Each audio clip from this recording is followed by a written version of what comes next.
Donc, je suis Hervé Escriou, donc je suis le fondateur de la start-up Beta Digitis. Et donc, je vous remercie de m'avoir invité pour présenter ce que je fais et le lien qu'il y a avec les données, évidemment. C'est le fil de cette présentation. Donc, j'ai changé un peu le titre du sujet. Je l'ai appelé ça le challenge parce que la guerre m'a un petit peu effrayé. Voilà. Donc, le challenge des données agricoles aura bien lieu. Ça, c'est sûr qu'il se passe des choses. Il va se passer des choses autour des data. Moi, j'ai 3 questions souvent, ou 4. La 4e, on la verra tout à l'heure. C'est pourquoi on parle des données agricoles. Donc, je pense que ça a déjà été bien présenté dans les précédentes interventions. De quelles données on parle? Les données agricoles, pourquoi faire? Pourquoi on s'y intéresse de si près? Et ma présentation, c'est un exemple de ce que l'on fait, du projet qu'on développe, qui utilise beaucoup les données et qui est finalement un peu un pas de côté. Vous allez comprendre pourquoi, par rapport à ce que vous avez entendu cet après-midi. Des manières de travailler ou des projets dans lesquels j'ai travaillé dans mon précédent métier et qui sont très verticaux. Voilà, c'est un des schémas de l'organisation en général, de l'agriculture, du développement, de la R&D, des data.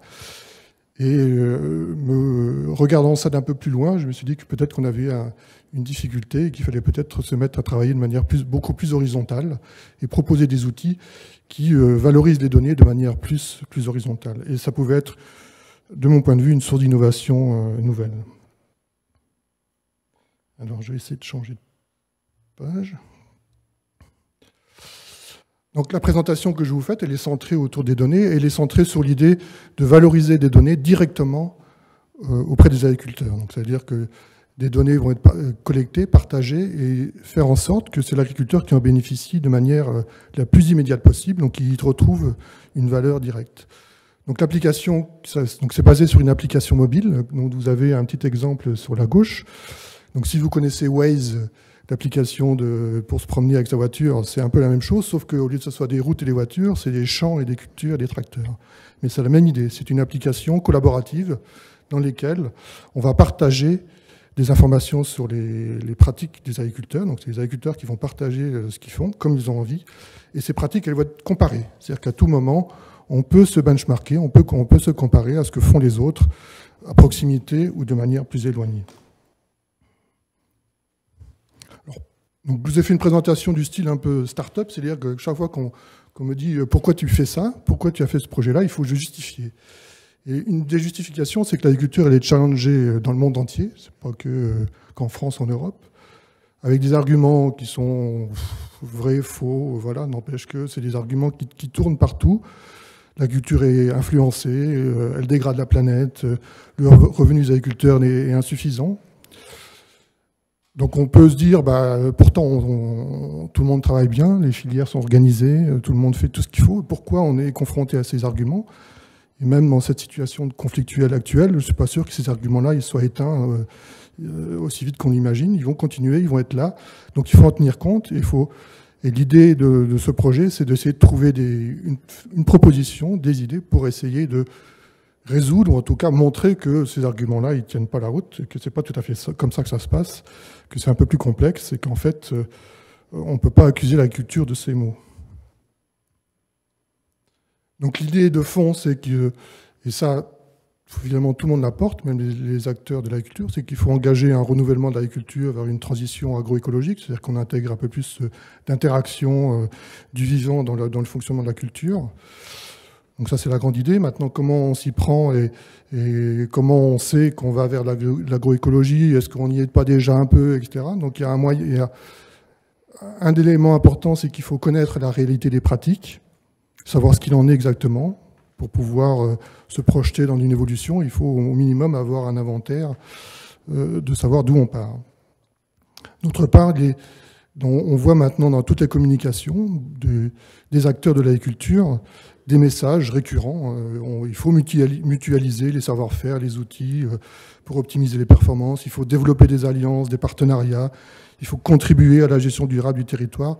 C'est pas moi qui l'écris, ça c'est des choses qui sont écrites. Si vous allez dans les coopératives, dans les sites internet des coopératives, vous allez trouver des choses comme ça. Donc ça veut dire que tous les acteurs, ils sont dans ce schéma, que l'agriculture de demain, elle se fait par la mutualisation, par la contribution, par le partage et la comparaison.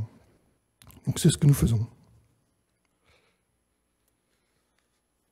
Un élément aussi peut-être un peu plus technique, c'est que l'évolution, ce qu'on dit agroécologie, c'est une vision plus systémique. C'est-à-dire que ça veut dire qu'on intègre plus de complexité. Donc le conseil générique très vertical, etc., ne fonctionne moins bien ou plus du tout, ou il est même parfois remis en cause par des agriculteurs qui disent le conseil que vous nous donnez, il n'est pas applicable chez moi. Moi, mon système de culture est différent, donc comment on fait? De ce fait, l'idée générale, c'est que pour appréhender cette manière de faire, c'est qu'il faut comprendre plutôt qu'avoir des recettes. Donc la compréhension devient un des acteurs importants, un des éléments importants pour les agriculteurs. Et l'expertise va venir de la richesse des expériences des agriculteurs. Donc l'enjeu, c'est de collecter ces données, qui sont des observations d'agriculteurs, des mesures, des actions, pour pouvoir les partager et les mettre en synergie pour obtenir une progression, en tout cas un partage et de l'innovation. Et on imagine, nous, que ça doit se faire de manière très horizontale, donc redonner finalement un pouvoir aux données que les agriculteurs vont mettre en commun, et ce fonctionnement va se faire à pair avec les agriculteurs. Alors comment marche notre petit outil, notre Waze pour l'agriculture? Donc c'est une application sur téléphone uniquement, donc ça veut dire qu'on tout se fait au champ. Donc voilà, je suis dans mon tracteur, dans ma camionnette, dans mon champ en train de regarder ma culture, j'utilise mon téléphone et j'active l'application et je renseigne une information. Donc j'ai fait une observation, ou je peux faire une photo, j'ai fait une action, donc j'ai désherbé, j'ai semé, j'ai biné, voilà, donc je peux renseigner de manière simple avec mon téléphone les éléments que je suis en train de faire et ceux que j'ai envie de partager. Donc immédiatement, ça s'affiche sur une carte, comme celle-ci, hein, dès que j'ajoute une information, ça va apparaître, et tous les utilisateurs de l'application vont voir apparaître cette information sur leur application. L'élément important, et que j'ai cité à plusieurs reprises, c'est comparer. C'est-à-dire que maintenant, on a des données dans l'outil, dans l'application, dans notre base de données. Pour que ce soit utile, au-delà de l'illustration que j'ai sur mon téléphone, que d'autres acteurs sont en train de faire des actions dans leur champ, c'est pouvoir me comparer. Est-ce que moi j'ai fait, par rapport à ce qu'ont fait mes voisins, est-ce que je suis en avance, en retard? Est-ce que ma culture est plutôt précoce, en retard? Est-ce que j'ai semé avant les autres, après les autres? Donc à chaque fois, je peux immédiatement comparer ce qui se passe. Donc je clique sur le bouton compare de l'application et je vois l'écran de gauche et toutes les cultures présentes sur la carte sur laquelle j'ai zoomé ou sur laquelle je me suis déplacé. Et si je clique sur une culture, j'ai une liste de types d'interventions que je vois au milieu.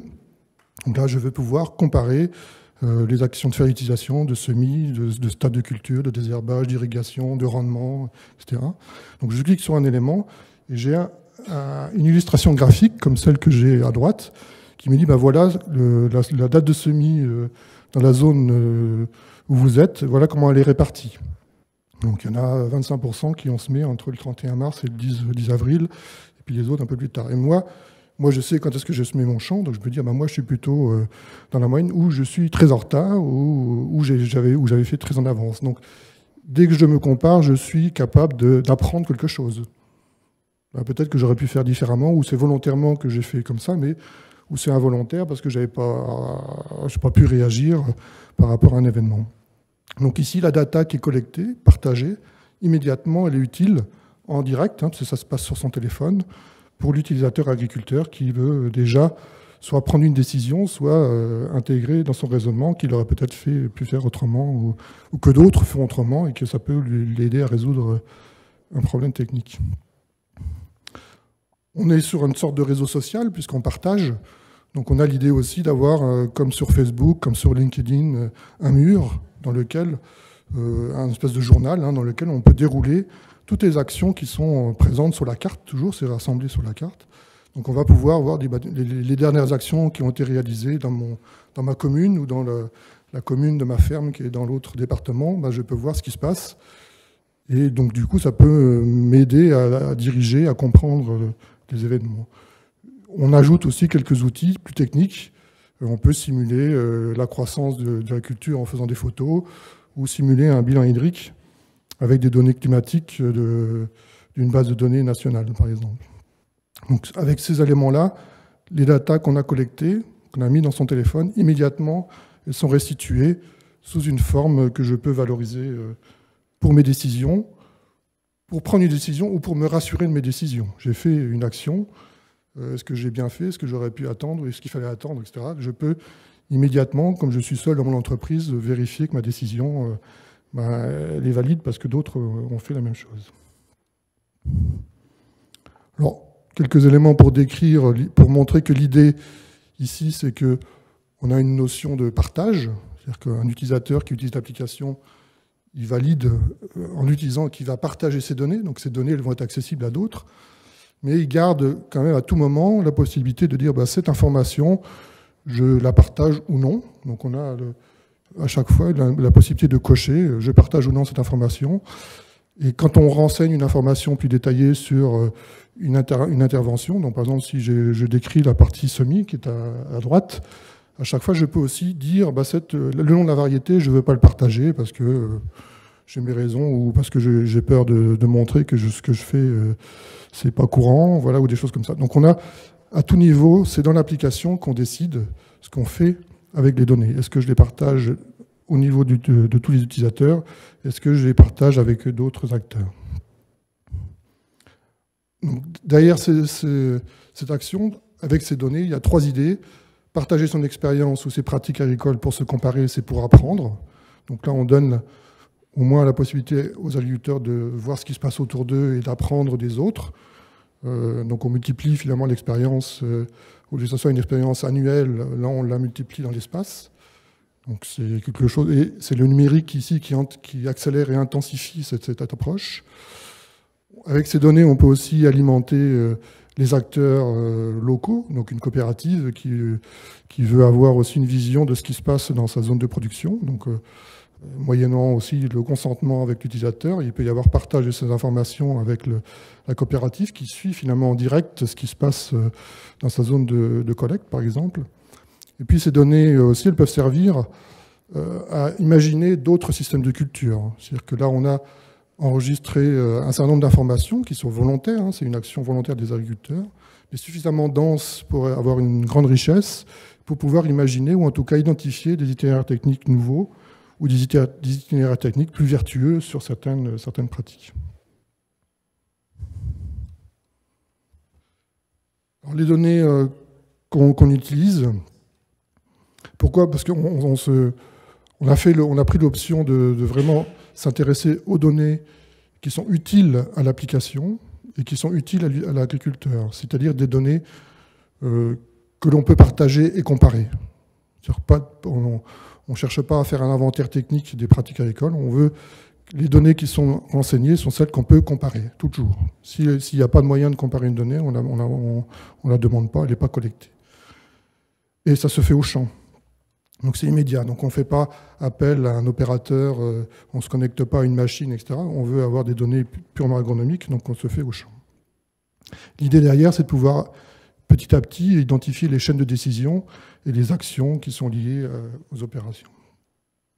Donc les agriculteurs sont les acteurs de ce processus, ils sont les producteurs et les bénéficiaires des données qui sont mises en application. Une des idées de fond aussi, peut-être qu'on la ressent, c'est que l'idée de ce type d'application, c'est pour encourager la démarche d'expérimentation, de partage et de comparaison des pratiques agricoles, avec l'idée que plutôt que faire des outils d'aide à la décision, plutôt s'orienter vers des outils d'aide à l'apprentissage, c'est-à-dire qu'on a, comme je l'ai présenté au début, pour résoudre des questions très systémiques, les recettes, même des outils de la décision sophistiqués ne feront que donner des recettes. Un des moyens de résoudre ça, c'est de donner plutôt l'autonomie de décision aux agriculteurs, donc leur donner les moyens d'apprendre, de comprendre, pour que ce soit eux qui décident et qui construisent leurs décisions. Ils n'ont pas des outils qui seraient construits pour ça. Quand on approche ces sujets-là, on s'intéresse aux impacts de manière générale, et on nous demande de toujours identifier tous les impacts qui sont associés. Donc on a des impacts sur l'agriculture, évidemment, des impacts sur le carbone, parce qu'on peut aussi qualifier des pratiques par rapport à leur bilan carbone. On a des impacts sur le côté social, en favorisant le dialogue entre les acteurs de terrain. On a des impacts aussi sur ce qu'on appelle le territoire, c'est parce qu'on pense que c'est un outil numérique, hein, ça ne fait pas tout, mais ça permet de rompre l'isolement dans les décisions, puisque je peux voir ce que les autres font, mes voisins, je peux dialoguer éventuellement aussi. Donc on essaie de jouer aussi ce rôle-là. Et on a aussi l'idée qu'on peut identifier à partir de ces données, de manière assez immédiate, des alternatives au système de culture qui seraient plus vertueux et plus en relation avec l'évolution qui est demandée à l'agriculture. Donc l'application, elle existe. Elle a déjà été téléchargée 100 000 fois en 3 campagnes de communication. Donc c'est une application internationale. Elle est diffusée dans le monde entier. Elle a été déployée en Amérique du Sud, en Afrique, en Europe de l'Est, en Europe aussi. Donc avec un impact immédiat, quand je dis 3 campagnes, c'est quelques mois de communication, 100 000 téléchargements. On a à peu près 10 000 utilisateurs réguliers. Notre ambition, c'est de toucher les 450 millions d'agriculteurs qui sont dans le monde. Et notre projet pour 2022, c'est d'obtenir 10 millions de téléchargements pour passer à une phase d'accélération majeure où on fait fonctionner petit à petit le bouche à oreille pour l'utilisation de l'application. Merci de votre attention.